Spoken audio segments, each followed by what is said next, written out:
So today I'd like everyone to turn with me. We are studying two heroes of the faith today. And it's like two, yes, two. Normally we only credit the one in this story, but there's two heroes. So turn into the Book of Esther, pretty close to the middle of your Bible. And as we're going through this story, I'm going to be reading it from the New Living Translation, very similar to the one you have from the pews, but just a little bit more up to date with our current language, and it actually gives us the actual dates that the Feast of Purim happens. And you'll see why this is the Sunday we're talking about the story of Esther. But we're starting at the very last sentence, which is a very, very odd place to start. So Esther chapter 10 and verse 3. By the way, the story of Esther happens a long time ago. This is during a time when the Jewish people are in exile.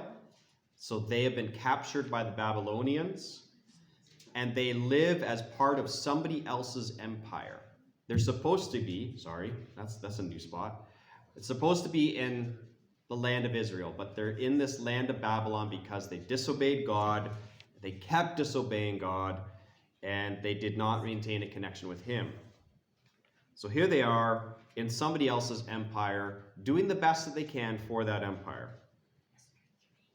And so chapter 10, verse 3, the last sentence of this book says, "He was very great among the Jews, who held him in high esteem, because he continued to work for the good of his people and to speak up for the welfare of his descendants." And as we go through, I'm going to be reading the story of Esther today. So you can follow along, or you might want to just sit back and follow in. By the way, if we were Jewish and we were celebrating this at synagogue, whenever I say the name Haman, boo! You're allowed to boo. You're not allowed to spit. Okay, that we don't do that anymore. At least until we've gotten over this whole, pandemic thing. So please, no spitting, but you're allowed to boo. I'm not going to force anyone to boo. Some years in the past, I've had to really ramp it up and say, "Come on, guys, this is the bad guy." If you miss it, I'm not going to stop, okay? I'm just going to keep going. So turn to the beginning of the book, Esther chapter 1, starting in verse 1. There's a few spots here where I'll just make a little jump here and there. I'm not going to say all the names of all the officials, just the ones that really matter. The story begins. These events happened in the days of King Xerxes, who reigned over 127 provinces, stretching from India all the way to Ethiopia. And at the time, Xerxes ruled his empire from his royal throne in a fortress called Susa. And in the 3rd year of his reign, he gave a banquet for all his nobles and officials. And he invited all the military officers of Persia and Media, as well as all the princes and nobles of the provinces. So everybody that was important. And the celebration lasted 180 days. A tremendous display of opulent wealth of his empire and the pomp and splendor of his majesty. And when it was all over, the king gave a banquet. So after having a feast for 180 days, now they have a specific banquet that was held in the fortress of Susa, and it lasted for 7 days and was held in the courtyard of the palace garden. The courtyard was beautifully decorated with white cotton curtains and blue hangings, and were fastened with white linen cords and purple ribbons to silver rings embedded in marble pillars. Gold and silver couches stood on mosaic pavement of fancy stuff. Marble, mother and pearl, and costly stones. Drinks were served in gold goblets of many designs, and there was abundance of royal wine, reflecting the king's generosity. And by edict of the king, there was no limit on how much people can drink. And it was instructed to all his palace officials that each man get as much as he wanted.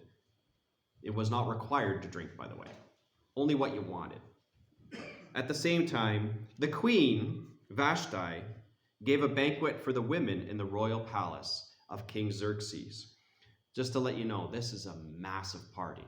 And this king likes his parties. I liken him to very much like a frat boy in college. He likes to drink, he likes his parties. And on the seventh day, the king was in high spirits because of the wine. And he told the eunuchs, the men who attended him, to bring the queen with the royal crown on her head because he wanted everyone to see her. Look at her beauty. She was a very beautiful woman. But when they brought the message, the king's order to the queen, she refused to come and made the king furious, and he burned with anger. So he immediately consulted with his wise advisors, who knew all the Persian laws and customs, for he always asked their advice. And they said, "What must be done to Queen Vashti?" The king demanded all these men. And what penalty does the law provide for a queen who refuses to obey the king's orders, properly sent through his servants? One of them answered, "Well, Queen Vashti hasn't just wronged the king, but every citizen in your empire. Women everywhere will begin to despise their husbands when they learn that the queen has refused to appear before the king. Before this day is out, the wives of all the king's nobles throughout Persia and Media will hear what the queen did, and they'll start treating their husbands the same way. There will be no end to the contempt and anger." In other words, this is going to cause a lot of fighting in a lot of houses. "So if it please the king, we suggest that you write an order, a law of the Persians and Medes, whose laws cannot be revoked. And this is the law, that the king and his nobles, that the queen should be put out of the king's presence, and instead he should choose another queen more worthy than she. And when this decree is published throughout the entire big empire, his decree will help husbands everywhere, whatever their rank, receive the proper respect from their wives."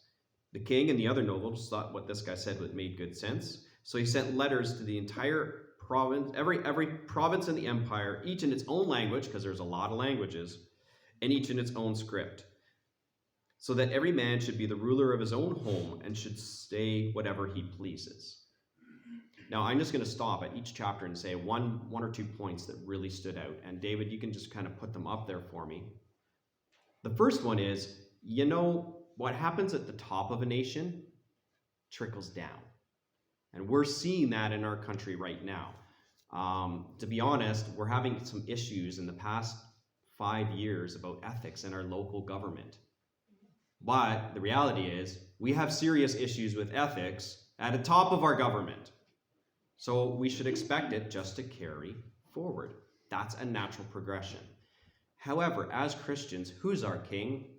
God. Jesus. God, but also specifically Jesus. And if Jesus is at the top, then guess what?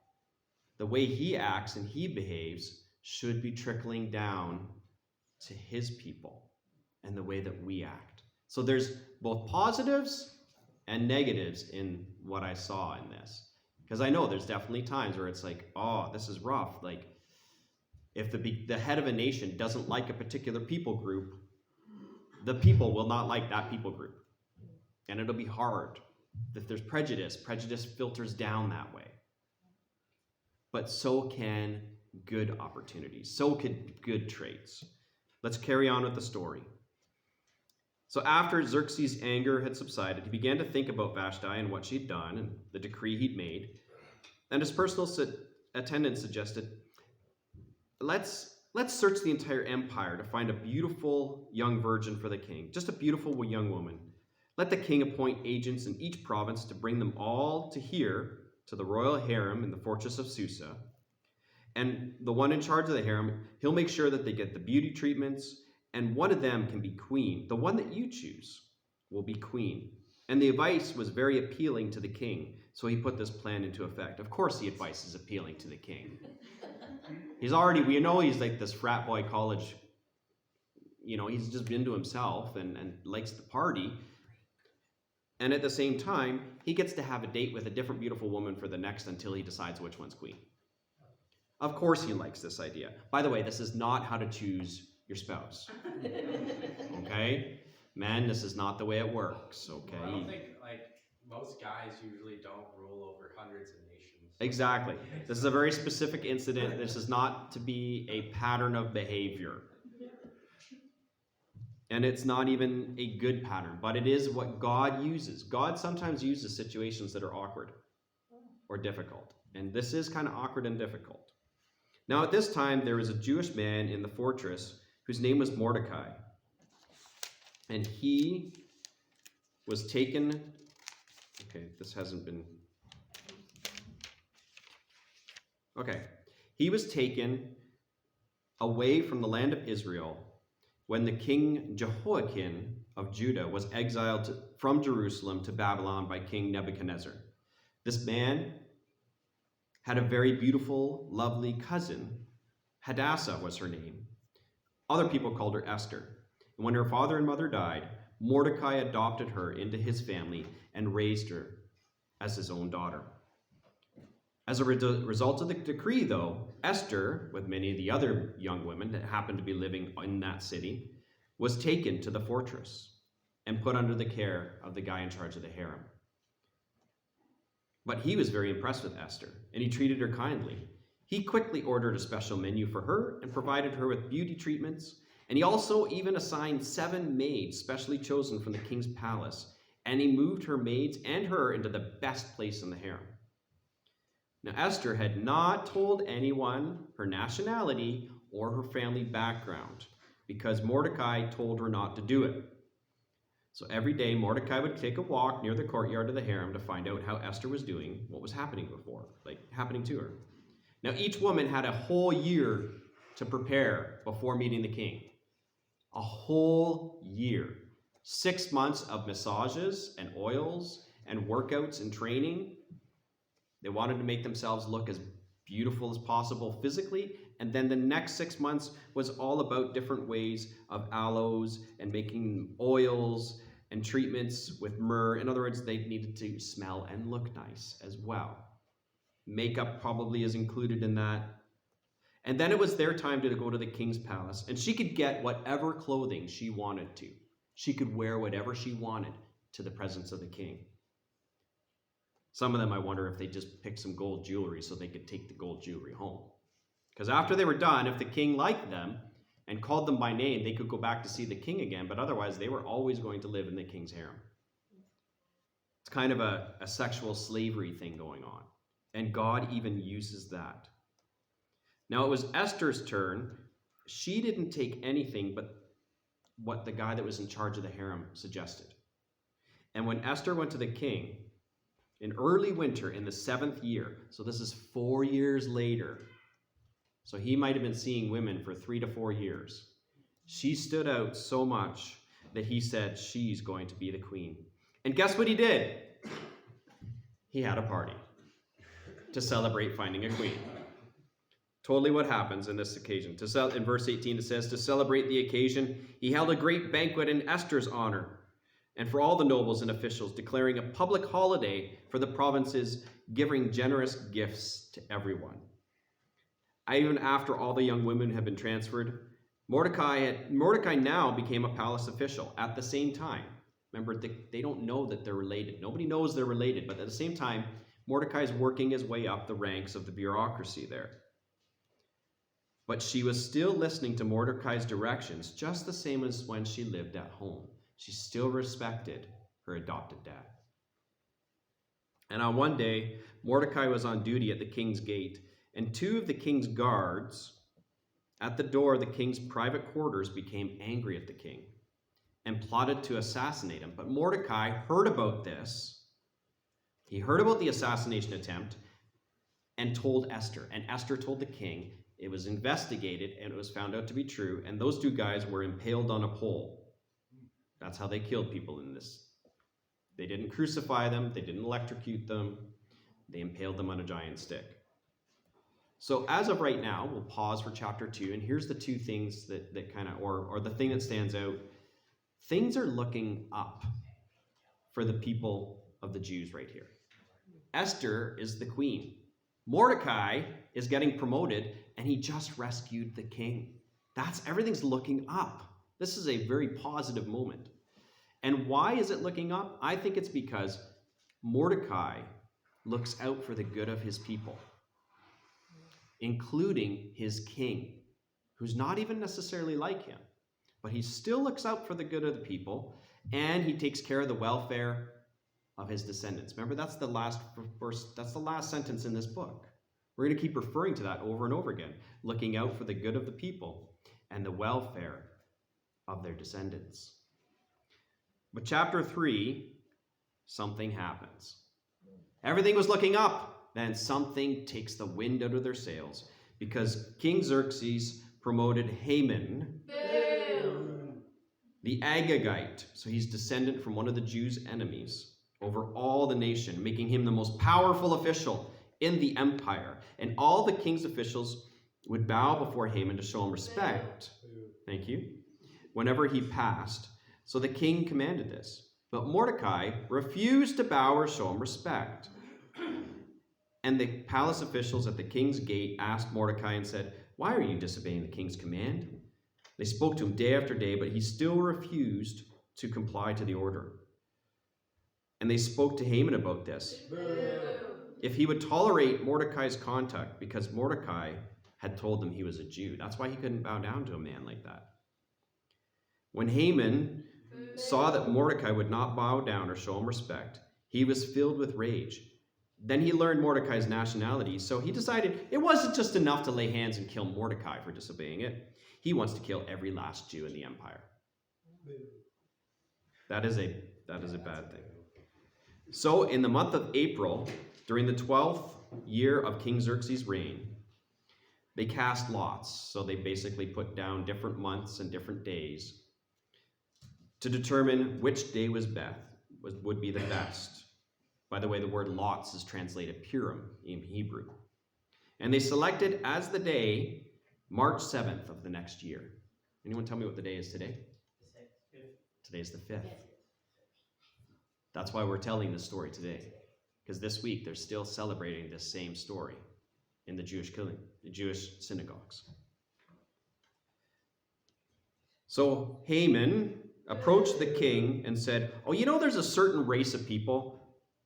They're scattered throughout all the provinces of the empire, but they keep to themselves. They don't bother with anyone else. Their laws are different from other people, and they refuse to obey the laws of the king. It's really not in the best interest of the king to let them live. In fact, I think if we get rid of them, we'll earn a lot more money. I'm guessing 10,000 large sacks of silver to the government administrator. I'm willing to pay that much to make sure that this job gets done." The king, well, he just agreed. He confirmed the decision by handing him his ring from his finger, which had a special symbol on it, a signet ring, that gave authority to Haman, the enemy of the Jews. And he said, "Well, the money and the people are both yours. Do with it as you see fit." So on April 17th, the king's secretaries summoned a decree at exactly what Haman had dictated to the king and his officers.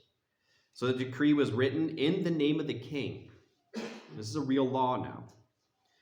And it says that they would have order, this is the orders, that all the Jews, young and old, including women and children, must be killed, slaughtered, and annihilated on a single day. It happened to be March 7th of the next year. And the property of the Jews would be given to those who killed them. And a copy of this law was in every province to all peoples, and they would be ready to do their duty on an appointed day. At the king's command, the decree went out by swift messengers, and it was also proclaimed in the fortress of Susa. Then the king and Haman sat down to drink.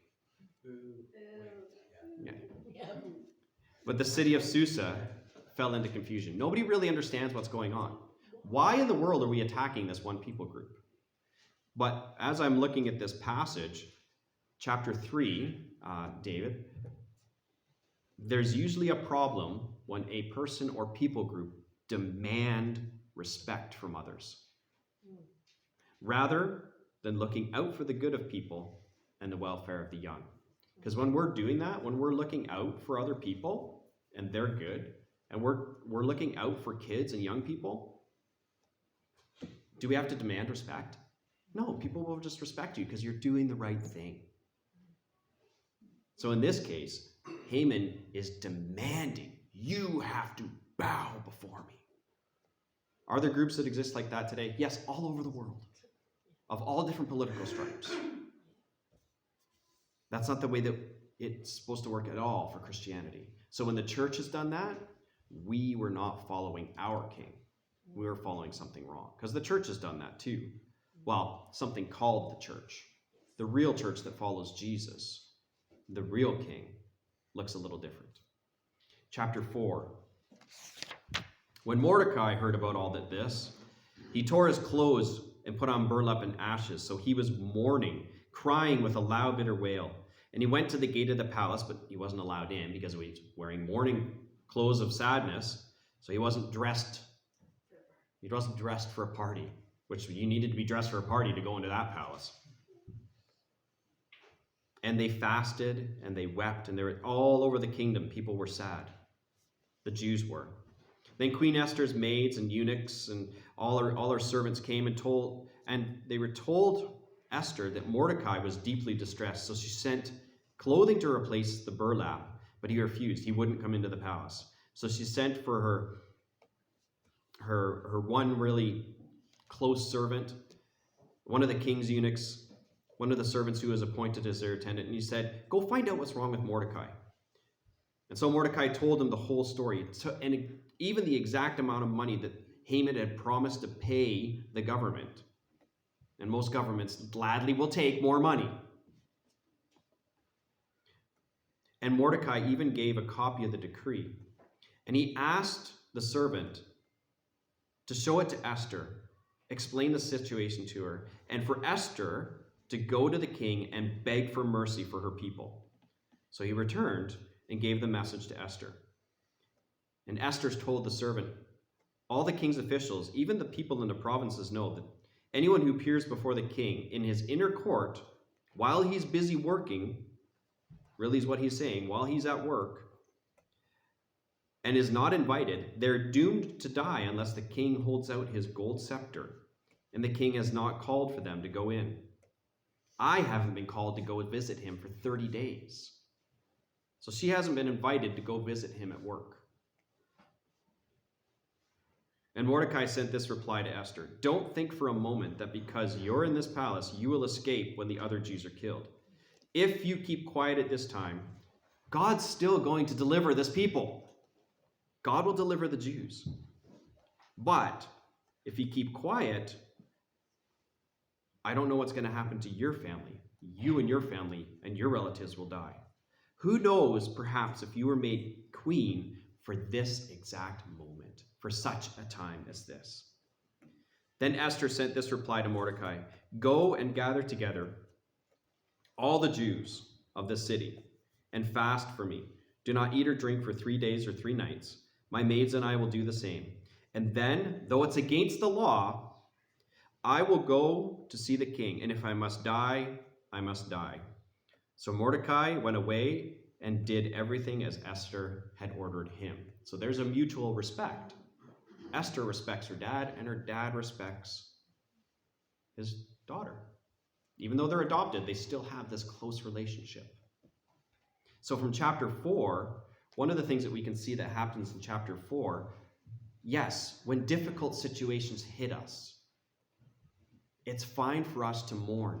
It is fine for us to grieve. But the reality is, just complaining is not enough to change a situation. And there's a lot of situations that we would probably say in the world today, wow, wouldn't it be better if things were different? But complaining isn't enough. Sometimes it takes prayer. Sometimes it takes sacrifice. Fasting is a sacrifice, especially for those of us that like to eat. Or you might choose a different kind of fast. Shauna fasted social media a couple weeks ago so she could seek the Lord about something. Because that's another way that you can fast. You can say, I'm going off social media for the next 2 weeks. Maybe you're just going to go off media, and that might make you feel better anyways. Yes. But at the same time, there's different ways that you can sacrifice something. And in her case, Esther was willing to put it all on the line and say, you know what? If I die, I die. That's guts. That's real guts that she's showing. And it's also hard for Mordecai, who's asking this of his daughter. knowing the cost. So what happens next? Well, in chapter 5, after the third day of the fast, Esther put on her royal robes and entered the inner court of the palace just across in the king's hall. Now, sometimes when you're fasting, it also means that some things or impurities come out of your body. Some of the toxins. You don't always look the prettiest at that time. But she got dressed up and went there. And when the queen, Esther, was standing there in the inner court, he welcomed her and held out the gold scepter to her. So Esther approached and touched the end of the gold scepter. In other words, she wasn't killed. We can all go, because there should have been a lot of tension building at this moment. If I was doing this as a film, this is where the tense music peaks and vibrates as she's waiting. It's like and the start of the climax. This is. And so he holds out the scepter, and the king says, Esther, what are you here for? What is your request? I'll give it to you, even if it's half my kingdom. And Esther replied simply, if it please the king and Haman, come to the party that I've prepared for the two of you today. What's the king going to say? Dude, yeah. Party. Give her. So the king turned to his descendants and said, tell Haman to come here right now. And Esther, as Esther requested, so King and Haman went to Esther's banquet. And while they were drinking wine, the king said to Esther, now tell me, what do you really want? What's your request? I will give it to you, even to half my kingdom. See, he knows there's something up. I mean, he's still an intelligent guy. He does like his wine, but it doesn't mean he's unintelligent. He knows that she's kind of buttering him up a bit. And Esther replied and said, well, this is my request, my deepest wish. If I have found favor with the king, and if it pleases the king, please come tomorrow with Haman to one more banquet, and I will tell you everything and what this is all about. Now, Haman was a really happy man after he left. But when he saw Mordechai sitting at the palace gate, still not standing up, not trembling nervously before him, he was angry. He was furious. But he restrained himself. He didn't try and kill him on the spot. He went home. Then Haman gathered together his friends and his wife and boasted to them about his great wealth and his many children. He bragged about the honors the king had given him and how he'd been promoted over all the nobles, over everybody. And then Haman said, that's not all. Queen Esther only invited me and the king himself to the banquet prepared for us and invited me back again tomorrow. I'm just as important as the king, is what she's saying. And this is a king who is an empire ranging all the way from India to Ethiopia, the entire Middle East.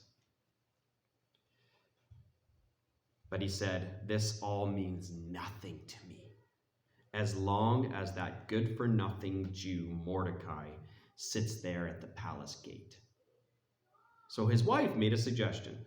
Why don't you set up a sharpened pole that stands 75 feet tall?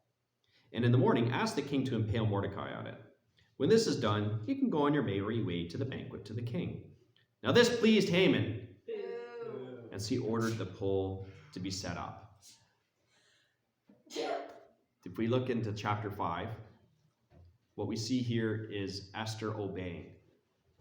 We see Esther technically breaking the rules of the country in obedience to Mordecai, who is in obedience to God. It's tough to do that sometimes, where we're following what God wants, and we have to step out in faith, knowing that it's not necessarily safe what I'm doing right now. I'm not saying we should be known as people that break the rules. We're not. We're not rebels.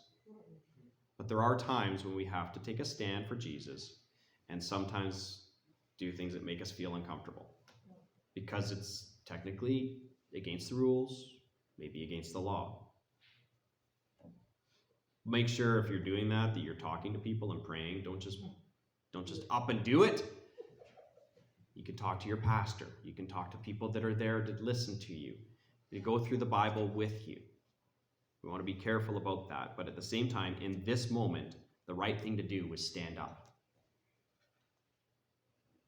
And she did. She obeyed what her spiritual father really was saying in this case. And at the same time, we also see the peak of Haman's pride. Boo.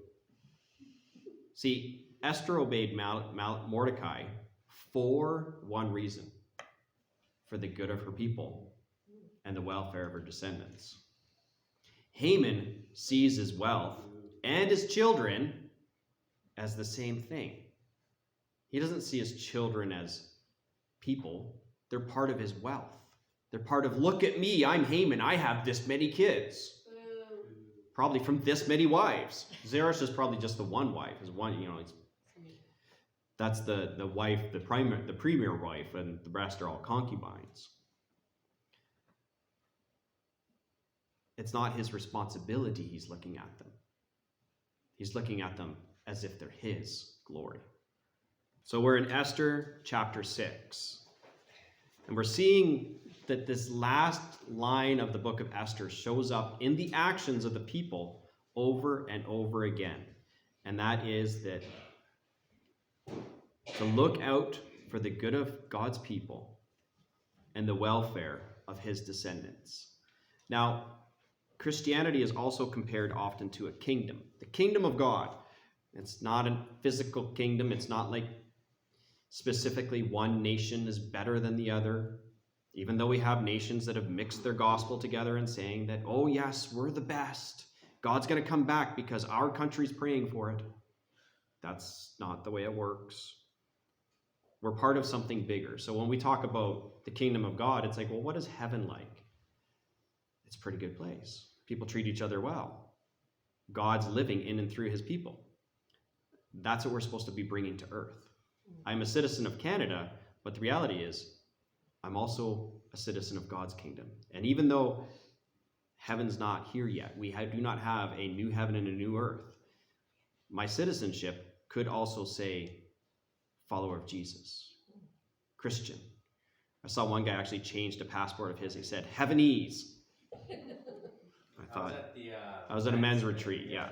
Heavenese. And I was like, yeah, that's cute. I'm not changing my passport, though, because that's not a law I'm worth breaking. Yeah, they stopped him at the border. Yeah. But that's what these people are representing. They're representing a higher kingdom than the one of the nation around them. And our primary guide is the Bible. It's what guides us. And then we also have another tool that God's given us. It's called the church. The real church, not just the political organization. That's not the church. Not the institution. That's not the church. Not the place where you go because it's the special place where God resides. He actually resides in his people now. So I can be people from my kingdom, the kingdom of God. I mean, it's exciting. I traveled a little bit in my life. It's exciting when I was in Thailand and I met another Canadian. I couldn't have been much farther without being away from Canada, without coming back. And I met other Canadians, and I was excited to meet them. We should be just as excited when we meet Christians anywhere in the world. Think about that next time you might get a chance to go on a holiday somewhere. And maybe God will give you a chance to brush up against a Christian. We've had that before, where we were in Cracker Barrel restaurant, and out of nowhere, this guy says to us, "Are you guys Christians?" And we just ended up encouraging each other in our journeys with Jesus. It was just like, and it was like you felt you met a person, a long lost member of your family. Who was the long lost one? We'll debate that later. Back to Esther chapter 6. This is the night after they had this banquet where it's just Haman and Esther and the king. And that night, King Xerxes had trouble sleeping. So he ordered an attendant to bring him the history of his reign so it could be read to him.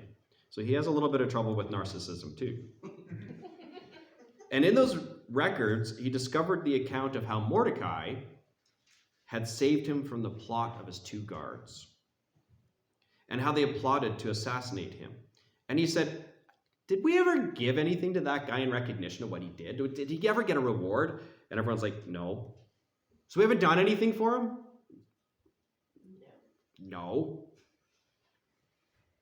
And then all of a sudden his attendants heard, and he's like, the king heard, "Who's that right now coming into the king's court?" So it's obviously early in the morning. He hasn't slept all night. And in walks nobody else but Haman. Boo. Now remember, Haman is going into the court to talk to the king so he can ask Mordechai to be impaled on a 75-foot spike. Ouch is an understatement, but yes. But the king's attendant said, well, Haman's out in the court. Boo. Oh, he said, oh, bring him in. I like Haman. He's my buddy. And so Haman came in, and the king said, okay, what should I do to honor a man who truly pleases me as the king? What should I do? Haman, of course, thinks, well, who else would a king wish to honor but me? So this is what you should do, king. If the king wishes to honor someone, he should bring out the king's own royal robes, as well as a horse that the king himself has ridden, one with the royal emblem on its head. And then see to it that this man who the king wishes to honor is dressed in the king's clothes and led through the city on the king's horse. And then have one of the officials of the nation stand out in front and say, this is what the king will do for someone he wishes to honor. In other words, you get to be king for a day. That's what it looks like. Everyone looks up to you as if you were the king. He's dressed in the king's clothes.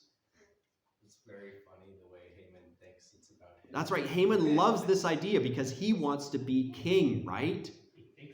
He already thinks he's king. He's just as important. He's the only one going to the banquet with the Queen Esther. And the king said, excellent. Quick, take the robes, take the horse, and do just as you have said for Mordechai. And I'm sure he changed color dramatically. And so Haman did what he was told.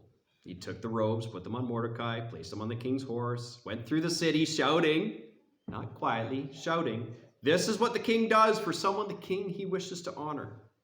And then afterward, remember, he had to change out of his mourning garments to put the king's clothes on.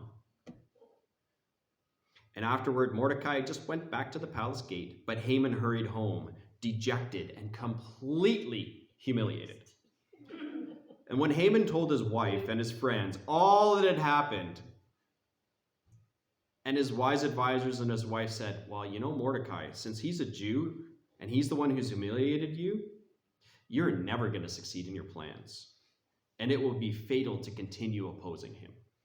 And just as they were talking about it, in came the king's attendants, saying, time to go to the banquet.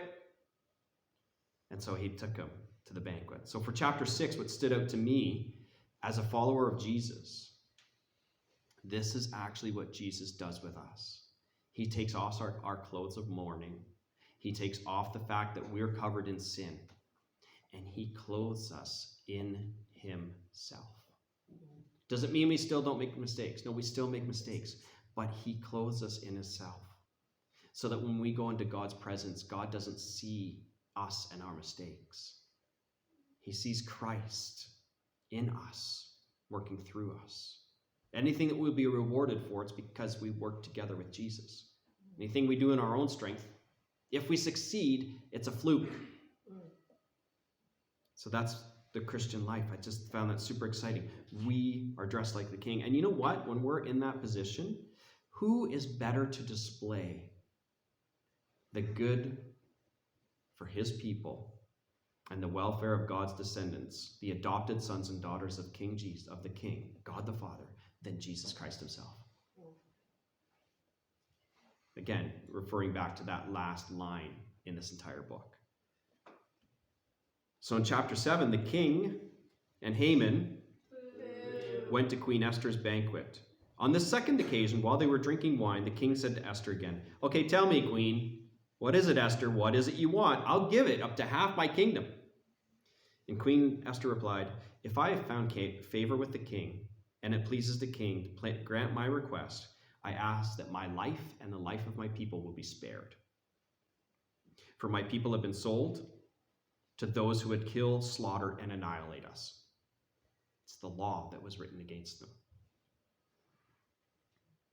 If we had merely been sold as slaves, I could remain quiet, although that matter would be trivial, really, to disturb the king. Who would dare do such a thing?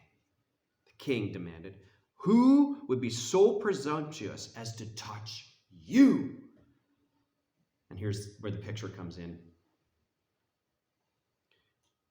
Because Esther replied, this wicked Haman is our adversary and our enemy. Haman grew pale with fright before the king and queen. The king jumped to his feet in rage and went out into the palace garden. He had to cool off. And while he's trying to cool off, Haman stayed behind to plead for his life with Queen Esther, for he knew the king intended to kill him now. So in despair, he fell on the couch where Queen Esther was reclining, just as the king was returning from the palace garden. So it looks like with Haman on top of Esther on the couch. And the king exclaimed, will he even assault the queen right here in the palace before my eyes? And as soon as he spoke, the king's attendants covered his face, signaling his doom. Then one of the king's eunuchs, one of his attendants said, you know, Haman had set up a sharpened pole to kill Mordechai. It stands 75 feet and it's in his own house courtyard. Then impale Haman on it, the king ordered. So they went to Haman's house and impaled him on his 75-foot pole. And the enemy of the Jews was dead. And everyone can go, yes! However, that doesn't finish everything. But in chapter 7, something to realize, Haman never found out that Mordecai and Esther were related. He never found out. Sounds like he didn't even know Esther was a Jew at all. Didn't even know Esther's a Jew. You know, we don't need to boast or brag about our connections to people. Remember, that was a really hard rebuke I had when I was in Thailand that time, where it's like, Jed, you need to stop dropping names. You need to stop pretending to know people that you don't. That was after 6 weeks. This is my summary. And the other summary was, you need to learn how to ask better questions. Now go sit in the back and think about those things. After 6 weeks of working, and it was great because I needed to hear that. And Shauna's like, amen to that. Because she knew me then. So we don't need to boast or brag about our connections. We don't even need them in order to still look out for God's people and the welfare of our descendants. And the descendants, what I thought about as well, just to pause here, when I'm talking descendants, I'm not just talking about children and young people. In God's kingdom, we become a child when we give our life to him. We say, Jesus, I'm yours. I'm broken, but I'm yours. Can you take me? And he'll say yes, and he'll adopt you as one of his children. The Bible doesn't say that we're all God's children. Only those who have come to him and said, I want to follow you. I want you. Then he does. You also have to admit that you're broken too. Say, I need you to be better. Rescue me from the worst of myself so that I can live for you. And he says, yes. So we need to look out for the welfare of those that are new to the faith, just as much as we need to look out for children. And sometimes that person who's new to the faith might be in their 80s, but we need to guard them and protect them and help them to know some basics. It's almost like, I have a friend, he preached a sermon and he said, you know what it's like to become a citizen of a country? And he was working with people that were becoming citizens to Canada. You know, when someone moves to Canada, they don't know our culture. They don't know our customs. Even if they're coming from the United States, they don't know what it means to be a Canadian. They think, what's with the Tim Hortons thing? Why hockey? Why curling? Why are your laws like that? Why are your taxes like this? You have to help them understand, what does it mean to be a citizen? The same thing applies to us as Christians. We need to help people understand, what does it mean to be a citizen of the kingdom of heaven? And in chapter 8, we see a glimpse of this. It says, on the same day that King Xerxes killed Haman, he gave all of that man's property to Queen Esther. Then Mordecai was brought before the king, and Esther told him how they were related. And the king took off his ring, the symbol of authority which he had taken away from Haman, thankfully, because otherwise it would be sticking on that pole, and appointed Mordecai to be in charge of all that property. Then Esther went again before the king, falling at his feet and begging him with tears to stop the evil that was devised by the enemy of the Jews. So the king held out his gold scepter to Esther, and she rose before him, and she said, if it please the king, and if I have found favor with him, if he thinks it's right, and if I am pleasing to him, let there be a decree that reverses the order of Haman, the Agagite, who ordered all the Jews throughout all the king's provinces to be destroyed.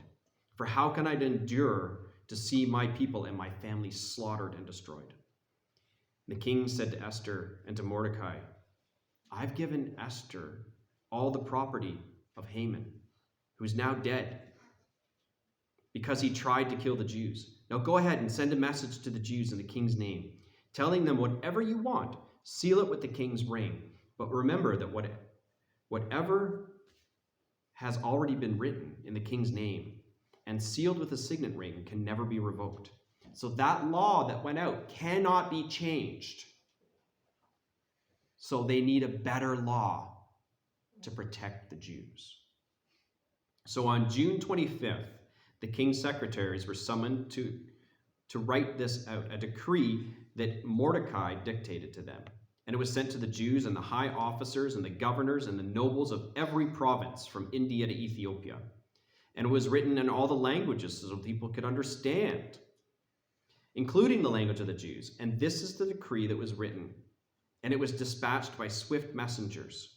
This king's decree gave the Jew in every city authority to unite and defend their lives. They were allowed to kill or slaughter or annihilate anyone or any nationality of any province who might attack them or their children or their wives or try to take their property. And the day chosen for this event was March the 7th. And a copy of this was sent into all the provinces so that the Jews would be ready to take revenge on their enemies on the appointed day. And the king's command was so urgent that messengers rode out swiftly on the fastest horses bred for the king's service. And the same decree was put through the entire province. Then Mordecai left the king's presence, wearing a royal robe of blue and white, and a great crown of gold, and an outer cloak of fine linen and purple. And the people celebrated the new decree. The Jews were filled with joy and gladness and were honored everywhere, in every province and city, wherever the king's decree had arrived. The Jews rejoiced and had a great celebration and declared a public festival and holiday. And many of the people of the land actually became Jews because they feared what the Jews might do to them. What a reversal of fortune this is already. And this is still only in June. That's cool. But you know, March is coming. So there's both groups are going to be preparing. The people that are the enemies of the Jews, they still have the right to go and attack them. And the people that are the Jewish people, and their new allies, thankfully, are allowed to defend themselves. So there's this possible battle coming. It's almost a civil war, as if Mordecai gets the right to put a law like that into practice. But he does. And yet at the same time, in this chapter, and David can put this forward, we see here a better law. See, one law brought death to God's people. One law brought death. There's a higher law that came that brought life. And that is actually one of the stories of the Bible. See, the Old Testament, after Adam and Eve, tells us that we cannot please God just by following the rules. We need more than that. We need something better. Enter Jesus, who dies in our place on the cross to create a new agreement, a new covenant built upon him, working through us. Yeah, we still obey, but we obey because we want to, because we love God, so we want to do what he's asking us, not because we have to, because he's going to punish us. Sometimes this is why we need to look out for people. We need to be careful of stubbornly holding on to traditions or rules or a church culture. You know, we only had one person playing the piano. Now we have a piano player and a guitar. What are you thinking? There was a time where that could have been a problem. Just having a guitar in church was a problem. Anyone who knows the story of Silent Night, that's part of the story. The church organ got chewed by a mouse, and they had to sing something that night. So the guy had already written a song for guitar, and it's one of our favorite songs for Christmas for many people. But to play a guitar on Christmas service, what are you thinking? And yet, God's used that thing. He even used it to help bring a peace treaty. Well, not a peace treaty, but a temporary peace in World War I, as the Germans and British sang that song to each other, and the next morning had that Christmas truce and a cool soccer game. So we need to look out for the good of the people and the welfare of new Christians, even if it means that we have to be flexible with our traditions and sometimes re-examine, I'm going to use the word churchianity. Can someone explain to me churchianity? Worshipping the building. Worshiping the building, that's a big part of it. Worshipping the gathering spot rather than Jesus. Worshipping the gathering spot rather than Jesus together. Do we have campfire church in the summer? I'm already plugging it because I'm hopeful that we'll actually be able to do more of it this summer. Does it have to be on a Sunday? No. Because we're supposed to follow Jesus every day. Does it have to be at our fire pit because it's on the church property? No. Did we hear from God when we were at Frank's place? Yes. Marshall's, Mars, everyone that hosted. It was a great time. Jeanette. It's not about the building and it's not about the specific traditions. It's about following Jesus together and also loving God's word together. Because if we don't have that foundation of the Bible, we can get really weird. I've been reading about some really weird church stuff recently going, what? As if, but at the same time, it is a problem for a lot of people. You're going, can I hear about that? Yeah, talk to me privately on that one. I'm not preaching from the public on that yet because I'm still researching. But there are weird stuff out there. So again, we're looking out for the good of the people. Now here's what happens next. So on March 7th, we're building up, right? Everything is pointing to this week, March 7th. Although this is about 400 or 500 years before Jesus came. It's all building up to this point. And the 2 decrees of the king were put into effect. And on that day, the enemies of the Jews hoped to overpower them. They still came. They were trying to kill everyone and steal. But quite the opposite happened. It was the Jews who overpowered their enemies. They gathered in their cities throughout all the king's provinces to attack anyone who tried to harm them. But no one could take a stand against them, for everyone was afraid of them. And all the nobles in the provinces, the highest officers and governors, the royal officials, helped the Jews for fear of Mordechai. For Mordechai had now been promoted in the king's palace, and his fame spread through all the province, and it became more powerful.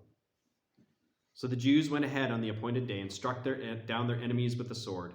They killed and annihilated their enemies, as they did and as they pleased with those who hated them. Even in the fortress, there was 500 people killed because they tried to attack the Jews, including the 10 sons of Haman. But the Jews didn't take any of the plunder. And that very day the king was informed about the number of people killed in the fortress, and he said to Esther, well, they killed 500 men. Is that good enough? Is there more that you need to do? And Esther said, well, if it please the king, give the Jews in the city permission to protect themselves one more day. And so they did, and they killed another 300 people. Meanwhile, the Jews in the other provinces had gathered and defended their lives, and they ended up killing up 75,000 people who hated them, but they didn't take anything from them. And this is done throughout the provinces on March 7th and March 8th, and they rested, celebrating their victory with a day of feasting and gladness. And so to this day, it's because there was 2 days in the city and 1 day in the country, the rural Jews The ones that live in the country have a festival on one day, and then they have a festival in the city on another. So it's celebrated on March 6th and 7th this week. And by the way, part of the way they celebrate is with food. They also dress up too. So Mordecai recorded all these events. So we know who wrote this book now. Mordecai recorded the events for us so we could remember them, and sent letters to the Jews near and far to celebrate throughout the province of King Xerxes. And they called on them to celebrate this every year for these 2 days, and to celebrate these days with feasting and gladness and giving gifts of food to each other, presents to the poor. And this can commemorate the time the Jews gained relief from their enemies, and their sorrow was turned to gladness and their mourning into joy. So the Jews accepted Mordecai's custom on the day that they destroyed the Jews, or the enemy of the Jews, and the law that came from the bad guy.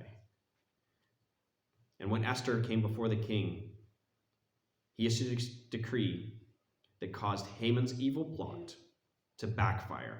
And that's why the celebration is called Purim, because that was the ancient word for casting lots. Remember, they were picking the day. They just basically threw out every day on the calendar and every month on the calendar, picked at random.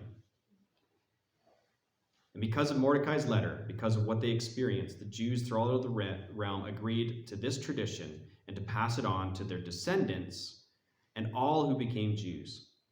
They would never fail to celebrate this feast at the 2 days of the year, and they're remembered even to this day. And Mordecai and Esther, the daughter of Abihail, along with Mordecai the Jew, wrote another letter putting the queen's full authority behind Mordecai's letter to establish the festival of Purim. And so they still do this to this day. So from chapter 9, here's a reminder of what you're supposed to do on the Feast of Purim.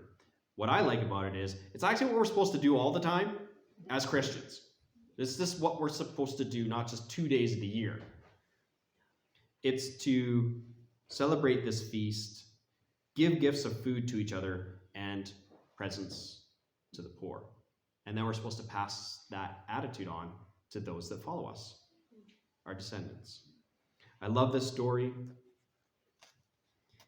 We're going to go through chapter 10 too. Obviously, we're finishing in chapter 10 because there is no more. Not in our Bibles. There might be some in other Bibles that are out there, but not in ours. King Xerxes imposed a tribute on the empire, even to the distant coastlands. His great achievements and the full account of his greatness of Mordecai, and whom he had promoted, are all recorded in the book of the history of the kings of Media and Persia, which is not in the Bible, but it's referring to another book at the time this was written. Mordecai the Jew became the prime minister, with authority next to that of King Xerxes himself. He became great among the Jews, who held him in high esteem, because he continued to work for his people and to speak up for the welfare of their descendants. That's the story of Esther. We read a whole book of the Bible today. Thank you, everyone, for holding in there. Now, to ask the question, part of why we're doing this as well is to help teach how to read the Bible. Because every chapter I ask myself this question: what stands out from this chapter? And we're supposed to do that when we're reading the Bible. We should ask questions like, what's standing out to me in this passage? Maybe I'd be asking the question, where's God in this? Because if you look at this whole book of Esther, you actually don't see God actively doing anything. And yet he's behind the scenes the whole time, having the right people in the right place at the right time, doing the right thing. He works through people in the book of Esther. You could look and say, do I fit into the book of Esther anywhere? And that's the last questions that we have. What about you? What about me? I mean, I'm saying what about you, but it's the same for me. What about me? Am I a person who's known for this? Am I a person who knows that I'm working for the good of God's kingdom? Am I working for the welfare of people? His people, but not just his people. Who are the kind of people that God really likes to look after?